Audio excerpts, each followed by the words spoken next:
Hello friends, welcome to Indian study पर आपका स्वागत है। दोस्तों, आज की इस वीडियो में मैं आप लोगों के लिए हिंदी का टेस्ट लेकर के आया हूं, जो कि आपके आने वाले एग्जाम यूपीएसआई के लिए बेहद इंपॉर्टेंट है। तो वीडियो को एंड तक जरूर देखिएगा, क्योंकि लास्ट में मैं आपसे क्वेश्चन ही पूछूंगा और उसका आंसर आपको कमेंट बॉक्स में बताना होगा। साथ ही साथ इस वीडियो की पीडीएफ डिस्क्रिप्शन में टेलीग्राम चैनल का लिंक दिया हुआ है, वहां से आप प्राप्त कर सकते हैं। तो चलिए दोस्तों, स्टार्ट करते हैं और देख लेते हैं पहला क्वेश्चन। वह खा रहा था, इसमें खा रहा था कौन सा काल है, इसमें आपको बताना है। तो यहां पर कौन सा काल हो जाएगा, तो आपका जो सही आंसर हो जाएगा वह हो जाएगा आपका अपूर्ण भूतकाल। अब अपूर्ण भूतकाल कहां पर होता है, देखो, जहां पर क्रिया जो है वो भूतकाल में हो। था से तो हमको पता चल गया क्रिया जो है वो भूतकाल में है, ठीक है। लेकिन उसकी समाप्ति का पता ना चले कि क्रिया जो है वो समाप्त हुई भी है या नहीं हुई है। अब देखो, वह खा रहा था, पता चल रहा है कि समाप्त हुई कि नहीं, नहीं पता चल रहा। तो जहां पर क्रिया भूतकाल में और समाप्ति का पता ना चले, वहीं पर आपका अपूर्ण भूतकाल होता है, ठीक है। तो पहला ऑप्शन करेक्ट हो जाएगा। जब काल टॉपिक पढ़ाऊंगा तो सारी चीजें आपको समझ में आएंगी। राम की गाय चरती है, इस वाक्य में कौन सा कारक है। अब देखो, यहां पर कौन सा कारक चिन्ह है, पहले तो आप ये बता दो कि जो है वो आपका एक कारक चिन्ह है। और की कारक चिन्ह आपको कहां पर देखने को मिलता है, कर्ता ने कर्म को कर्ण से संप्रदान के लिए अपादान से संबंध का की के। तो का की, तो की जो है वो संबंध कारक में देखने को मिलता। चौथा ऑप्शन करेक्ट।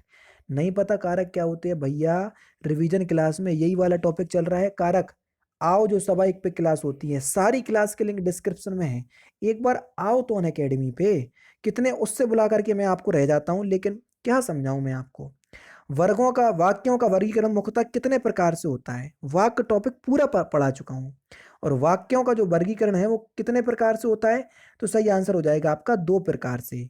या तो रचना के आधार पर होता है, और या अर्थ की दृष्टि से होता है। रचना के आधार पर वाक्य तीन प्रकार के होते हैं, सरल वाक्य, साधारण वाक्य, मिश्र वाक्य। और अर्थ की दृष्टि से वाक्य जो है वो 8 प्रकार से होते हैं। दोनों चीज पढ़ा चुका हूं, समझ रहे हैं। अशुद्ध वाक्य का चयन कीजिए, कौन सा वाक्य जो है वो अशुद्ध है, गलत है। तो सही आंसर आपका क्या हो जाएगा, माता पिता जो है वो पूजनीय है। पूजनीय जो है वो गलत लिखा हुआ है, इसमें पूरा जा आता है, ठीक है। पूरा जा आएगा और पूरा इस निय लिख जाएगा, पूजनीय। ये आपकी सही वर्तनी है पूजनीय की, ठीक है। शुद्ध वाक्य का चयन करना है क्वेश्चन नंबर 5 में। तो जल्दी बता कौन सा वाक्य जो है वो शुद्ध है। तो सही आंसर क्या हो जाएगा, समाज की वर्तमान दशा चिंताजनक है। चौथा ऑप्शन बिल्कुल करेक्ट हो जाएगा। दो समानार्थी शब्दों की पुनरुक्ति के बीच में किस विराम चिन्ह का प्रयोग किया जाता है, जल्दी बताओ। जो समान शब्द आते, जैसे हमने लिख दिया धीरे धीरे, ठीक है। अब इनके बीच एक चिन्ह आता है ये, इस चिन्ह को क्या बोलते हैं, इस चिन्ह को हम योजक चिन्ह बोलते हैं सर। पहला ऑप्शन करेक्ट।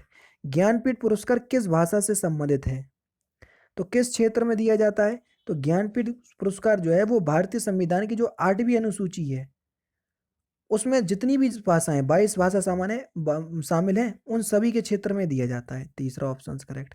हजारी प्रसाद द्विवेदी का जीवन काल कब से कब तक इनका जीवन काल रहा, हजारी प्रसाद द्विवेदी का। तो हजारी प्रसाद द्विवेदी का जन्म रायबरेली में हुआ था 1864 में, ठीक है। और इनका 1938 में इनका देहांत हो गया था, रायबरेली में इनकी मृत्यु हुई थी। निम्नलिखित में से भारतेंदु हरिश्चंद्र कौन सी भारतेंदु हरिश्चंद्र में कौन सी प्रकाशित की थी पत्रिकाओं में से। कौन सी पत्रिका जो है भारतेंदु हरिश्चंद्र ने प्रकाशित की थी, कवि वचन सुधा। दूसरा ऑप्शन करेक्ट। काजू शब्द का संबंध किस भाषा से है, तो काजू जो है वो किस भाषा का शब्द है, काजू। ये एक पुर्तगाली भाषा का शब्द है। छत्तीसगढ़ी किस भाषा की बोली है, छत्तीसगढ़ी किस भाषा की बोली है, तो ये पूर्वी हिंदी की बोली है। तीसरा ऑप्शन करेक्ट। बछिया का ताऊ, इसका अर्थ क्या है। जब तक आप इस क्वेश्चन का आंसर सोचो, तब तक मैं आपको एक चीज बता देता हूँ।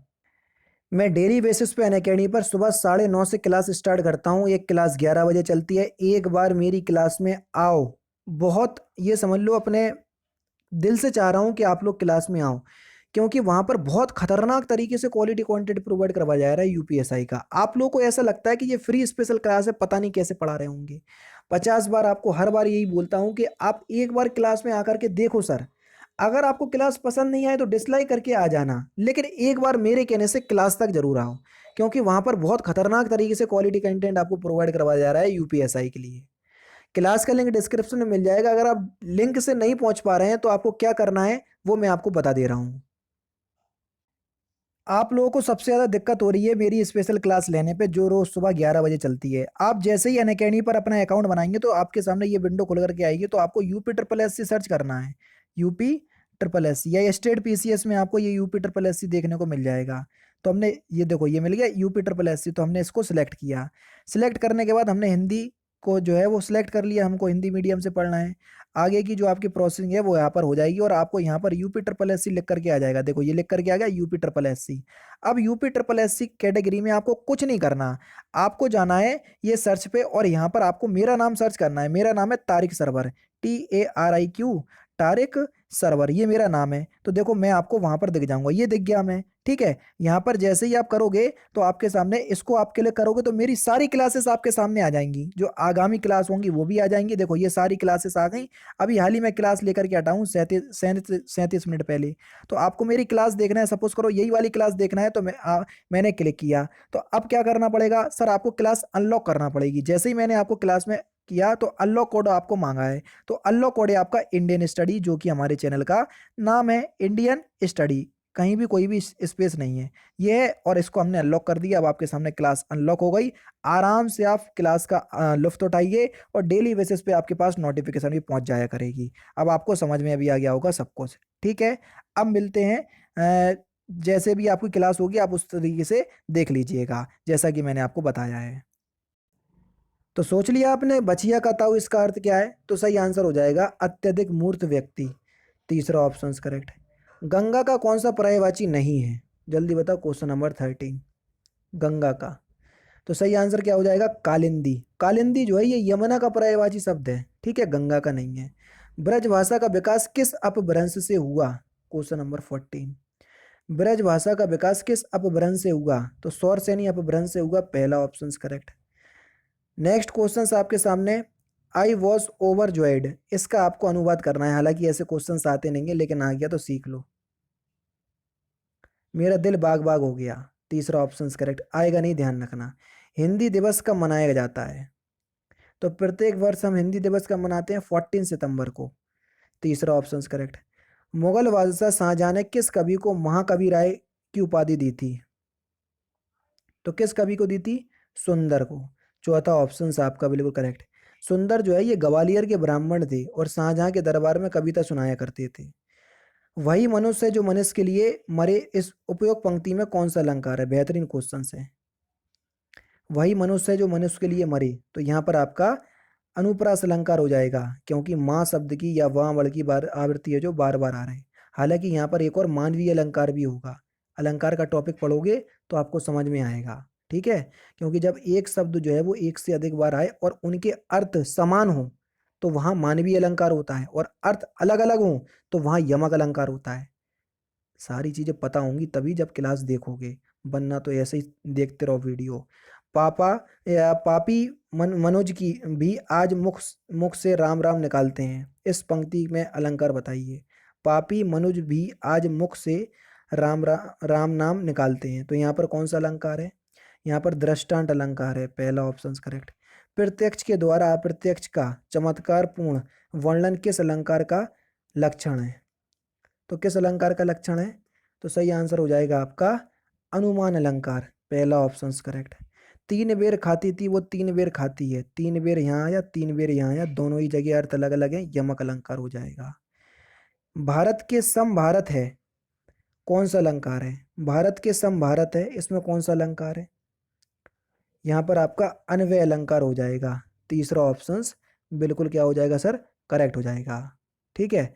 सम अलंकार में परस्पर अनुकूल वस्तुओं का युग संबंध वर्णन होता है, इसलिए वहां पर आपका अनन्वय अलंकार होगा, ठीक है। नेक्स्ट क्वेश्चन, निम्नलिखित में से कौन सा शब्द अलंकार नहीं है? जल्दी बताओ। उपमा अलंकार, ये अर्थ अलंकार भेद है ना कि शब्द अलंकार का, तीसरा ऑप्शन करेक्ट। अरुण किरण माला से रवि की निर्झर का चंचल उज्जवल जल, बन सुवर्ण पिछले सुवर्ण की धारा सा बहता अविरल, में कौन सा अलंकार है? तो यहाँ पर कौन सा अलंकार हो जाएगा? तो आपका जो सही आंसर हो जाएगा वह हो जाएगा तदगुण, यानी कि इस क्वेश्चन का तीसरा ऑप्शन करेक्ट। ये सभी अर्थ अलंकार के भेद हैं। अर्थालंकार कई प्रकार से होता है ना। तो बिल्कुल भी आप परेशान नहीं होइएगा, एक बार आओ तो पता चलेगा। नेक्स्ट क्वेश्चंस, आछे दिन पाछे गए, हरी में क्यों ना होत, अब पछतावे क्या करे जब चिड़िया चुग गई खेत। इसमें आपका कौन सा अलंकार है? तो यहाँ पर जो आपका अलंकार होगा वह क्या हो जाएगा सर? इन पंक्तियों में लोकोक्ति अलंकार है, ठीक है। और लोकोक्ति अलंकार भी जो है वो एक अर्थ अलंकार का भेद है। ये लोकोक्ति है जब चिड़िया, अब पछतावे क्या फायदा जब चिड़िया चुग गई खेत। उत्पत्ति के आधार पर शब्द के कितने भेद होते हैं? तो उत्पत्ति के आधार पर शब्द के कितने भेद होते हैं? 4। हालांकि 5 होते हैं, मैं आपको बता दूं, ऑप्शंस में नहीं दिया तो प्रायोरिटी 4 को देंगे। एक तो तद्भव, तत्सम, देशज और विशेषज, और एक होता है पांचवा संकर शब्द, ठीक है। लेकिन ऑप्शंस में नहीं दिया तो हम प्रायोरिटी इसी को देंगे 4 को। तत्सम शब्द का चयन कीजिए, कौन सा शब्द तत्सम है? तो सही आंसर क्या हो जाएगा? अश्रु एक तत्सम शब्द है। तद्भव शब्द का चयन करना है, कौन सा शब्द तद्भव है? सांस, ये एक तद्भव है श्वास का। शुद्ध वर्तनी आपको बताना है, शुरुआत किस प्रकार से लिखेंगे? Option number B. ऐसा व्रत जो मरने पर ही समाप्त हो, उसको हम क्या बोलेंगे वाक्यांशों के लिए एक शब्द? तो उसको हम बोलेंगे आमरण व्रत, पहला ऑप्शन करेक्ट। पर्यायवाची शब्द छांटिए, शत्रु का पर्यायवाची, तो शत्रु का पर्यायवाची हो जाएगा अरि, दूसरा ऑप्शन करेक्ट। हिंदी साहित्य के आरंभिक काल को आचार्य रामचंद्र शुक्ल ने क्या कहा? क्या कहा? तो वीर गाथा काल कहा, तीसरा ऑप्शन करेक्ट। लिंग की दृष्टि से दही क्या है? तो लिंग की दृष्टि से दही शब्द जो है वो कैसा शब्द है? तो आपका जो सही आंसर हो जाएगा वह हो जाएगा पुरलिंग शब्द, दूसरा ऑप्शन करेक्ट। हिंदी भाषा में वचन कितने प्रकार के होते हैं? 34। हिंदी भाषा में वचन, हिंदी भाषा में वचन 2 प्रकार के होते हैं, एक वचन और बहुवचन, जबकि संस्कृत में 3 होते हैं, एक वचन, द्विवचन और बहुवचन, ठीक है। अंग अंग फूल फूले ना समाना, इस मुहावरे का सही अर्थ क्या है? तो इस मुहावरे का सही अर्थ है आनंद विभोर होना, तीसरा ऑप्शन करेक्ट। सूक्ष्म का विलोम शब्द आपको बताना है, सूक्ष्म का विलोम शब्द क्या होगा? तो सूक्ष्म का विलोम शब्द होगा स्थूल, चौथा ऑप्शन करेक्ट। संकर शब्द का अर्थ आपको बताना है, बता चुका हूं संकर शब्द। संकर शब्द हालांकि अगर मैं बता दूंगा तो आप लोगों को पता चल जाएगा, ठीक है। तो इस क्वेश्चंस का आंसर आप मुझे कमेंट बॉक्स में बताना। ये लास्ट क्वेश्चंस है, क्योंकि बाकी के 3 क्वेश्चंस आपके गद्यांश में चलेगा, और गद्यांश में लेकर के नहीं आता है ना, क्योंकि आप लोग इंटरेस्ट नहीं लेते। तो संकर शब्द का अर्थ क्या है, तो इस क्वेश्चंस का आंसर आप मुझे कमेंट बॉक्स में बताइएगा। ये दोस्तों हिंदी का टेस्ट था, जो कि आपके आने वाले एग्जाम यूपीएसआई के लिए बेहद इंपॉर्टेंट है। वीडियो अगर आपको अच्छी लगी हो तो प्लीज़ दोस्तों वीडियो को लाइक और शेयर जरूर कर दीजिएगा। तो दोस्तों फिलहाल की वीडियो में तो सिर्फ इतना ही। अगर आपको वीडियो पसंद आए तो प्लीज़ दोस्तों वीडियो को लाइक कीजिए, शेयर कीजिए, और साथ ही साथ हमारे चैनल को सब्सक्राइब करना ना भूलें, क्योंकि मैं रोजाना इसी तरह की वीडियोज़ आप लोगों के लिए लाता रहता हूँ। नमस्कार दोस्तों, जय हिंद, जय भारत।